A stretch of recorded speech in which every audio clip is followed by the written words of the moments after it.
Good morning, everyone. Ooh. Well, thank you all for braving that traffic fiasco from earlier. I don't know about you all, but I got stuck for a bit. So if I'm a little bit disheveled, it's because I actually walked about 10 minutes in the damp rain getting here. So it's my pleasure to be here, nonetheless. But if I seem a little bit off, I have something to blame at least.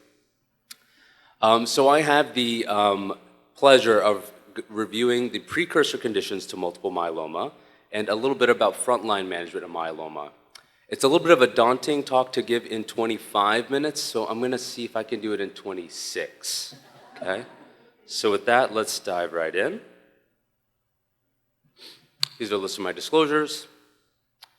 And so just, starting off at the beginning, what are we talking about with multiple myeloma and precursor conditions? So just to be clear, multiple myeloma is a cancer of the plasma cell. And it's really the only known way that a plasma cell becomes cancerous. And the precursor conditions that we're talking about are namely monoclonal gammopathy of undetermined significance and smoldering multiple myeloma. And often we will drop the multiple, so I'll just say myeloma or I'll just say smoldering myeloma, but I'm referring to multiple myeloma. There are other entities related to this spectrum, and we're going to talk just a hair bit about that a bit more.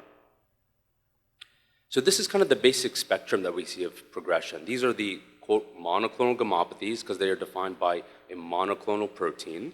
And at the most benign end, we have MGUS. And at the malignant end, the cancerous end, we have multiple myeloma. And I put in parentheses active because we don't have a fantastic way of separating out smoldering myeloma from what we're talking about with then conventional active multiple myeloma. What does not necessarily require treatment and what does require treatment. And we'll talk a little bit more about that in a moment as well. So real quick, just backing up a bit further and kind of giving a bird's eye view. When we're talking about cancer, and this is particularly true about the blood cancers, it's really important to get a sense of what is the cell that became the cancerous cell. And so this is a broad look of hematopoiesis, the process of making blood cells. And you know of white blood cells, you know of red blood cells, you know of platelets. And we talk about specifically the way they're produced as erythropoiesis for red blood cells, leukopoiesis for white blood cells, and thrombopoiesis for platelets. And depending upon where the alteration occurs within this cascade of blood cell production, that's what defines the leukemia, lymphoma, myeloma. So with myeloma, we're talking about this cell down here, the plasma cell. This is what is said to be a terminally differentiated B lymphocyte. It's kind of a B lymphocyte that goes to college, gets a job fully, and is about to retire. And its job is to make antibodies. It's an antibody-producing cell. But it does have a close connection with the B lymphocyte that it comes from, and particularly when we talk about the precursor conditions, that's important to note because MGUS does not necessarily equate myeloma risk. There's actually lymphoma risk as well, and that I don't think gets emphasized always enough. So as you see the plasma cell there, look at the cell preceding it, the B cell. And so one of the questions I get from patients very often is, why is it called multiple myeloma? It's a funny name, and when you think about it, why is that the case? I remember one patient once asked me, well, could it be that I just have a single myeloma? And it's a fair question, and it has, the name entirely has to do with the history of how it was described. So the first documented case was probably in the 1840s by Sam Solly, who was a British surgeon of great fame. But where the name comes from is that Dr. von Rostitsky, who was Russian of some sort of Germanic heritage as well, not a whole lot is known about him, but he described a patient in the 1870s who had these large fractures, and on autopsy found that they had tumors in the bone marrow. And so he described quite literally what he saw. So he saw tumors in the marrow, so he used the prefix myelo, which refers to marrow and spine, and oma, which means tumor or mass. So the situation of a patient who had multiple large tumors in the bone marrow was then said to have multiple myeloma. To be clear, he didn't know anything else of what was going on then. This was just what he described. But that name then stuck, and that's still what we use today. And this is before we knew what a plasma cell is. So a different European physician, Waldeier Hartz, described what the plasma cell is. And why do we call it that? Why that name? Well, plasma cells are these large, ovalish, clock-faced cells that have a lot of cytoplasm, a lot of material. And because they have a lot of cytoplasm, we call them plasma cells. And that name has been stuck from that time to now. And this image that I have here is one of plasma cells, the big, large Goombas that you see next to red blood cells. You could probably guess which ones are the red blood cells. And that just shows you how large these cells actually are. They are, in fact, quite large cells, a lot of cytoplasm, hence the name. And so multiple myeloma, again, is a cancer of the plasma cell. It's really synonymous with saying plasma cell cancer. Plasma cell myeloma is something else that you may have also heard it called. And again, these are all the same terms. Plasma cells are supposed to live in the bone marrow primarily, and they are tasked with producing antibodies that help us fight infections. And when an aberration or series of aberrations occur to these cells, that's the situation of multiple myeloma. And antibodies then, while we talk so much about M spikes and monoclonal proteins, it's I think important to remember that antibodies are normal. So when the IgG level can be X or the IgM level is Y, these are normal things that we're testing, but we're using the information that we can glean from them as an insight to a patient's myeloma. Antibodies have this Y appearing structure. This is kind of how we draw them as cartoons almost in every textbook that you see. And see if this pointer works. Yeah, so the blue chains here are the heavy chains, and the red chains here are the light chains. So 2 heavy chains and 2 light chains make up a complete antibody. And so when we talk about light chain disease, light chain myeloma, we're talking about the red pieces here, and the heavy chain component has different isotypes here, and depending upon what is the actual protein involved, that's what then defines whether it's IgG, IgM, IgA, IgE, IgD. So if it's a mu, oops, sorry. If it's mu, that defines the IgM, they're Greek letters. If it's delta, it defines the IgD. If it's alpha, it defines IgA, and so on. Those are defined by Greek letters. But you don't necessarily need to know that. You just need to know that this is where it all comes from, and there's differences in the structure. So where does the terminology of MGUS come from? And that's a really, I think, good question, because it's a lot of syllables without always a clear meaning. Monoclonal gammopathy of undetermined significance. Why is it undetermined? Well, essentially what happened was, as the situation of multiple myeloma was being described, it was defined by that M protein, by those monoclonal antibodies that were seen. But not every patient who then had a monoclonal protein, and particularly in the urine, as they were testing it more back then, this is talking about the earlier 1900s, not every patient who had that had myeloma. There was a situation of people who had these M proteins, but they did not have seemingly any disease at all. And there are different terms to describe this. One from Jan Waldenstrom of Waldenstrom macroglobulinemia fame was essential hyperglobulinemia. There was benign monoclonal gammopathy, a number of different terms. All of them were kind of renamed by Dr. Bob Kyle at the Mayo Clinic into monoclonal gammopathy undetermined significance, stating that they may not necessarily be benign, we just don't know what the course will be. And that was kind of an insight that he offered the world, and that's where the terminology came from, and has stuck. And he's still alive and well, and he's, I think, probably 97-ish or so. And we owe a great deal of our knowledge of multiple myeloma to him and his trainees. He also coined the term smoldering multiple myeloma. So you can see that he had quite a large impact in these precursor diseases. And just backing up a hair, multiple myeloma is a relatively rarer malignancy. You know, when we talk about the big 4 cancers in the US, we're talking about breast cancer, lung cancer, colorectal cancer, and prostate cancer. And multiple myeloma is somewhere around 14 to 15, depending upon whose data that you're looking at. Now, we do see a lot of prevalence, and this speaks to the fact that even though the incidence might be relatively low, these people live a long time and live well, and so we see that gap that even with the low incidence, we see a lot more people living with the disease, and it speaks to just how far the field has come. But I note that because as we were talking about, it's good to have kind of a scope of how common is it, and then when we talk about how common are the precursor states, we'll dive a bit more. And so these are the definitions that we then use for these diseases. So simply put, monoclonal gammopathy of undetermined significance is really the presence of a monoclonal protein, period. And it's not doing anything else, it just exists. And if someone has an M protein, they at least have MGUS.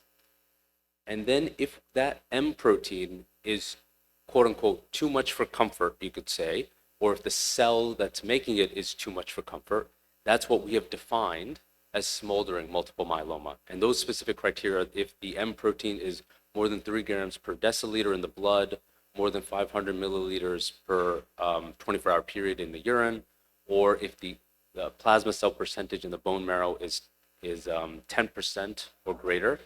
And to be clear, there are no signs and symptoms, what we call slim crab criteria, which I'll get more in a moment. That is the situation of smoldering myeloma. And then active or conventional multiple myeloma, that which we do in fact treat with chemotherapies, is when we have at least a smoldering definition, but also misbehavior from either the M protein directly or indirectly. And that's what those slim crab criteria are. So again, recapping that, MGUS is the situation of having just an M protein. Smoldering is where that M protein is too much for comfort, as again, it's been defined, or the cells that are making it too much for comfort. And multiple myeloma that is treated, that is considered active, is when there's actual misbehavior, signs and symptoms that we're seeing from all of that. So smoldering myeloma, as it's been sensed by patients, and this is true, it's a little bit of a construction. And that is definitely true. There's not necessarily anything magical about the 10% plasma cells in the bone marrow, for instance, to define that. Normally in the bone marrow, plasma cells are about 2 to 3%. And when we talk about active cases of multiple myeloma, they're usually 60% or more. So clearly between 2 to 3% to 60%, that's a big difference. But is 9% to 10% such a difference? Probably not. But we have to choose these definitions some way, and that's what Dr. Kyle did in the 1970s, and so that's what we've stuck with. But I emphasize that because just because that number is 10 doesn't mean necessarily that it is so different than what you may anticipate from 9, and there's sampling error and other things. So I think that's just important to note as kind of a caveat in the back of your head. And then coming to those signs of misbehavior of M proteins, we have the slim crab criteria. So classically, we talked about the crab criteria, which was the situation of high calcium, renal insufficiency, kidney issues, anemia, and bone lesions. And that was used for really decades, up until an addition of what are called now the SLIMs by the Mayo Group in 2014. The SLIM then refers to 60% plasma cells in the bone marrow, a light chain ratio greater than 100, or a MRI demonstrated lesion of 5 millimeters or more. The SLIM part of slim crab criteria is a harbinger of impending damage. So crab criteria is definite damage, that's what we need to treat, and slim is sort of a harbinger of impending damage, and so we say, go ahead and treat, the damage is coming. And so when you see slim crab, I know it's a funny term that we've acronymized, but that's what this is referring to. To be clear, when we also are all talking about the activity of myeloma, it has to be attributable, these issues like anemia have to be attributable to the myeloma directly. So if someone has, for instance, iron deficiency anemia, but they have, let's say, 15% plasma cells in the bone marrow, well, that's not active myeloma. And if you treat the iron deficiency anemia, if the hemoglobin improves, then it wasn't the myeloma doing it. So it's important to have a sense of what is causing X versus Y. And sometimes that is ambiguous.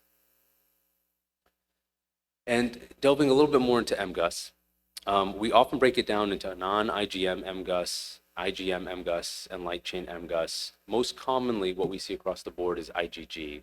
And as I said earlier, it's not always the case that it is from plasma cells that are misbehaving. B lymphocytes, as I said earlier, make monoclonal proteins as well. And then coming back to, again, this spectrum of monoclonal gammopathies, the reality is just a little bit more complicated. And so I just want to give you a sneak of that, even though we're not going to delve into too much of those details, but it's more like this. So MGUS is what is, again, the most benign of these. We talk about multiple myeloma, and then there are a lot of these other entities here. We've already mentioned smoldering myeloma. There are a whole slew of these monoclonal gammopathies of clinical significance, MGCSs. There are what are called paraneoplastic syndromes like POEMS, Tempe, and ASOP. Amyloidosis is something you've heard of, plasmacytomas. And how this all fits into the spectrum is sometimes not always clear. And sometimes these definitions, borders, are not as well defined as they might appear by this figure. But this is to show that the reality of monoclonal gammopathies, it's just more complicated in practice. And as we've learned more about them, we have seen more and more. And many of these definitions continue to evolve in some way. So what is happening with that spectrum? Again, with something that's complicated, what's really happening here? So in general, with carcinogenesis overall, we believe that there's some cell that starts to become increasingly abnormal, and then it starts to become more abnormal and more abnormal. And when it hits a certain threshold of abnormality, that is what we define as a malignancy. This is what's called the multi-hit hypothesis. And we see this in different tumors, actually. I think classically, you could think about a colorectal cancer that starts as a colon polyp and becomes more and more abnormal, and that could eventually become a colorectal cancer. It's somewhat similar to breast cancer and the situation of ductal carcinoma in situ, where you have an abnormal lesion and that can grow and expand and become a more frank breast cancer. And analogously, that seems to be what's happening also with MGUS towards the multiple myeloma, that there's something that is initiating an abnormality within those cells, and as it becomes increasingly abnormal, that's what then is the frank cancer. And how common then is MGUS? So, looking at some convenience samples, and this is from the Mayo Clinic, this is published by Dr. Kala, we mentioned earlier. The rough prevalence from these studies was somewhere around 0.5 to 4%, but none of these were population-based. Within the Mayo Clinic Olmsted County data, where they had a great deal of capture within the state of Minnesota there, and could make then a population-based claim, they saw that the prevalence of MGUS was overall roughly 3%. And it increased with age. It was seen more than men than women, and these are still factoids that are true today. And then a broader study, one that you can't talk about MGUS without going through, is the iStop-MM study. This stands for the Iceland Screens, Treats, or Prevents Multiple Myeloma. It was part of the Black Swan Initiative of the IMF, and it's based out of the University of Iceland. And this was a massive study because the whole population of Iceland, which is roughly 400,000 people, they offered participation to about 80,000 and had roughly 75,000 people actually contribute to the study. So this is a massive amount of data. And basically patients, when they were identified, they were randomized into different groups of either no further workup, the current International Myeloma Working Group recommendations, or a more intensive interventional arm of greater testing. And all this was to try to describe MGUS, smoldering myeloma, and its related entities with greater detail and see how it tracks over the course of time. And what they then saw in their data is that the overall prevalence of MGUS was roughly 4.5% in those aged 40 years or older. And they did see that IgG is the most common isotype, followed by then IgM, then IgA, and then they saw multiclonal spikes where there was more than one M protein. And they did see more in men than women, and the incidence increased with age. These are all things that continue to be true. This is some more numbers to that. But the Icelandic study, as interesting as it is, has one limitation that everyone keeps mentioning, which is that the Icelandic population is pretty homogeneous. And we already knew even before that study started that there's a lot of differences in racial and ethnic groups about how they develop monoclonal gammopathies and how those then track along the course of their lives.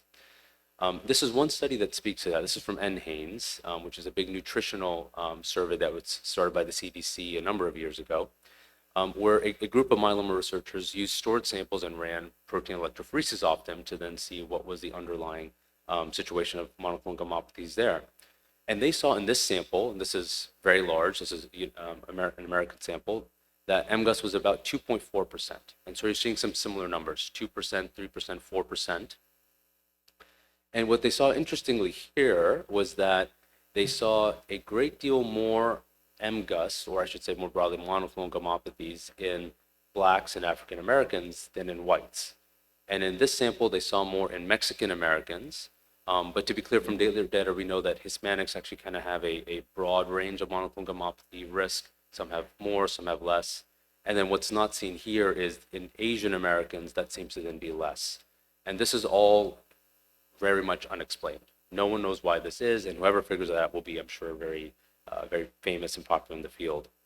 What they did also note was that they saw more MGUS in men than women. Again, something that we see across the board. And the number one thing that corresponds is age. As people age, they see more and more monoclonal gammopathies.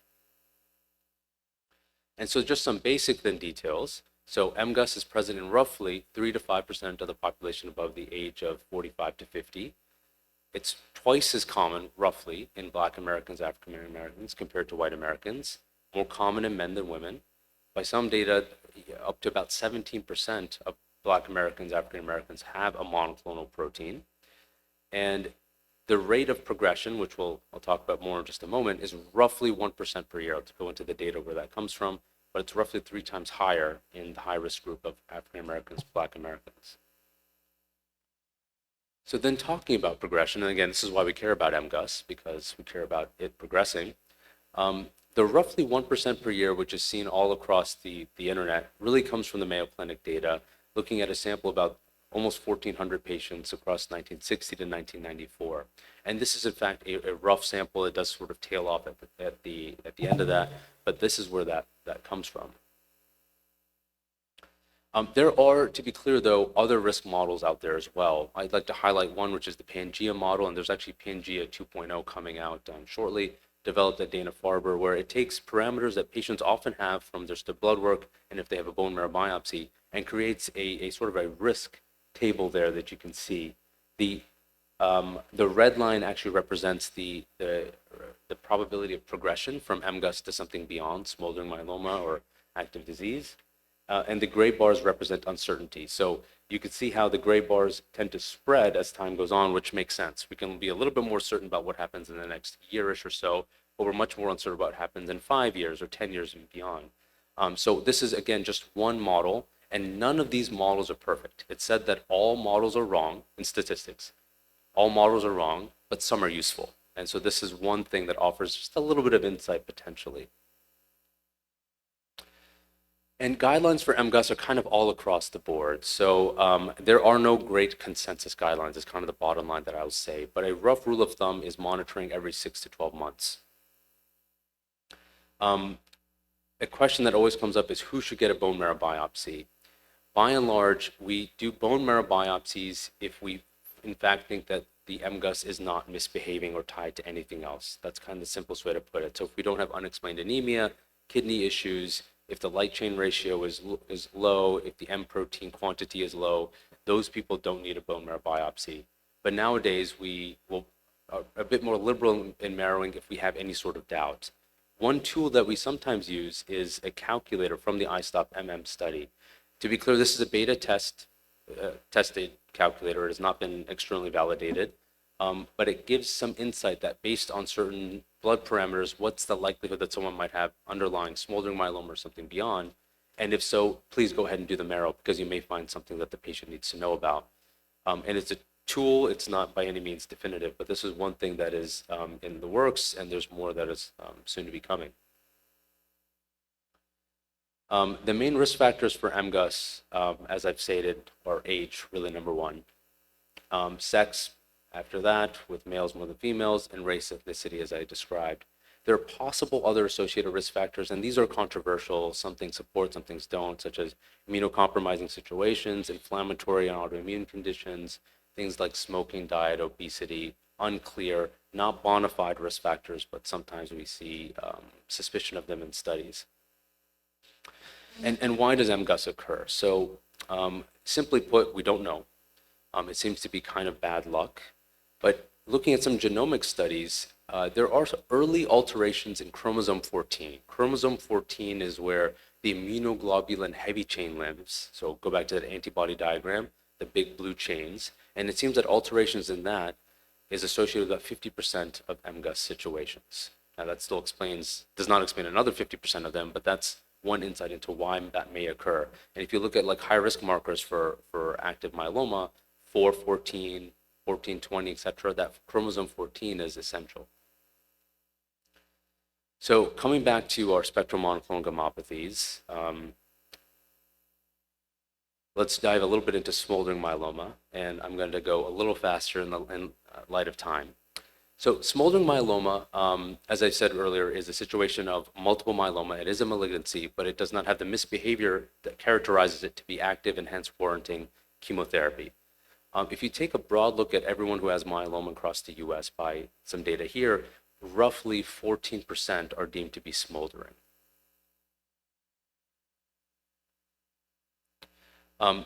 That being said, the true prevalence of smoldering myeloma is kind of unclear because you'd have to do bone marrow biopsies on people to then discover whether or not they have it. So there had not been a good population-based study in the US that had done that, but in the Icelandic study, the ISTOP-MM, they did do that. And when they did that, they found that the prevalence of smoldering myeloma is about 0.53% of that population, which is really quite high when you think about it. That's roughly 1 in every 200 people. This made splashes, as you might imagine. To be clear, again, the Icelandic population is pretty homogeneous. It might not reflect other populations, but that was higher than what was suspected, and that's where there was a big splash made by this research. And just to be clear, the M protein concentration tied to that then was actually not that high, just 0.62 grams per deciliter. Recall that a smoldering definition by just numbers is 3 grams per deciliter. So by the plasma cell percentage, for it to be this low shows that, you know, things that we knew about earlier, we continue to learn much more about with more and more data. And they did see that it increases with age, and that, again, as I've said, it's true of all monoclonal gammopathies. Some data on progression that comes from the Mayo group reveals that roughly those people with smoldering myeloma convert to an active state at a rate of about 10% per year. That again is rough, and as you can see, the curve kind of flattens over time here. So not everyone who has smoldering myeloma is destined to have active disease, but this is a broad number that you can attach to what is the rough progression.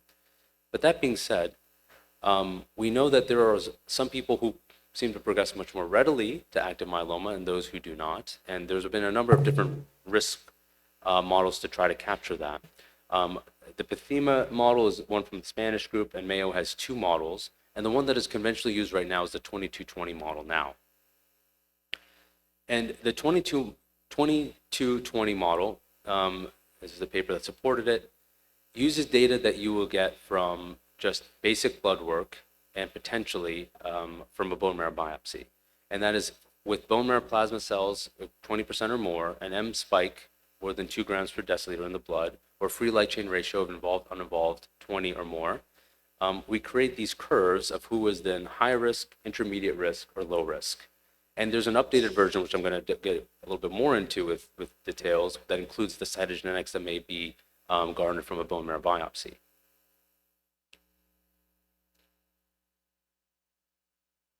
That's this model here. So in including then cytogenetic abnormalities with the 2220 model, we have this really nice way of splitting apart patients' risk scores. So if someone has high risk versus low risk, I'm going to see if I can draw a 50% line here.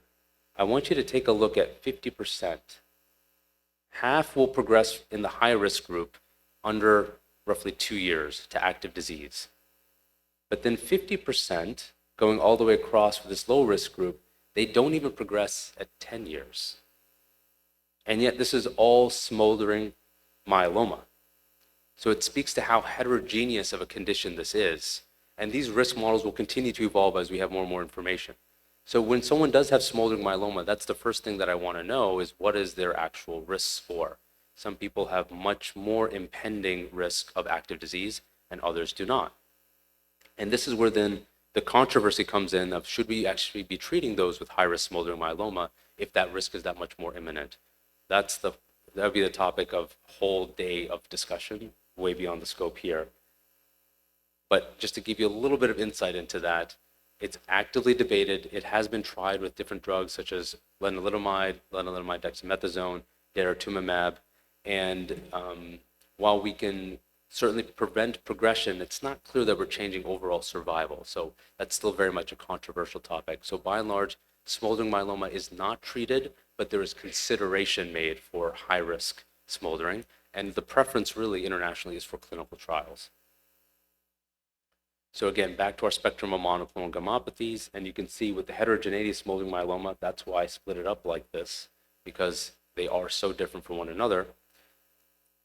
Let's dive into newly diagnosed disease, and I have 60 seconds, so we'll be fast here.